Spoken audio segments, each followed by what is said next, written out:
Magandang araw sa inyo mga idol ko. New day, new vlog na naman. Ngayon araw nga pala is day off ko. Kaya ito, wala na naman akong magawa. At may masamang hangin nga pumasok sa isip ko.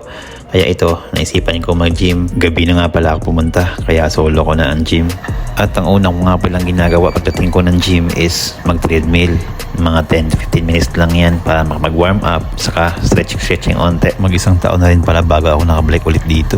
Tagal-tagal na rin pala. Naparami pa yung beer tsaka alak kaysa sa exercise ko. Haha.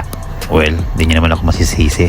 Kasi mas masarap talagang uminom, kumain, saka matulog. Tapos yun na nga, inom ng tubig, tapos pahinga onte. Tapos gagawin ko, bicep curl na ako. Ang weight nga pala niyan is 9, tapos 6, tapos 4.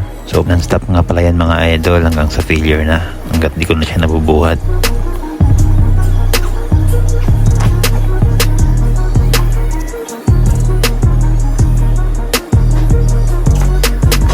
Superset nga pala yan mga idol ko. So pagtapos kong mag bicep curl, punta na agad ako sa tricep.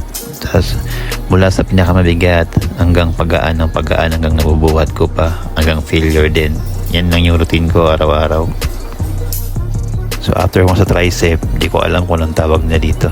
Lateral raise ata yan. So yan lang, mula sa pinakamabigat hanggang sa pinakamagaan, ulit-ulit lang hanggang sa failure din. So yun, tatlong workout lang yan ginagawa ko araw-araw. Ulit-ulit lang yan.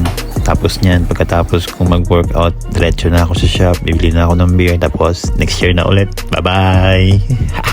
Huwag nyo nga pala kalimutan mag-like, mag-share at mag-comment. Please! Bye-bye!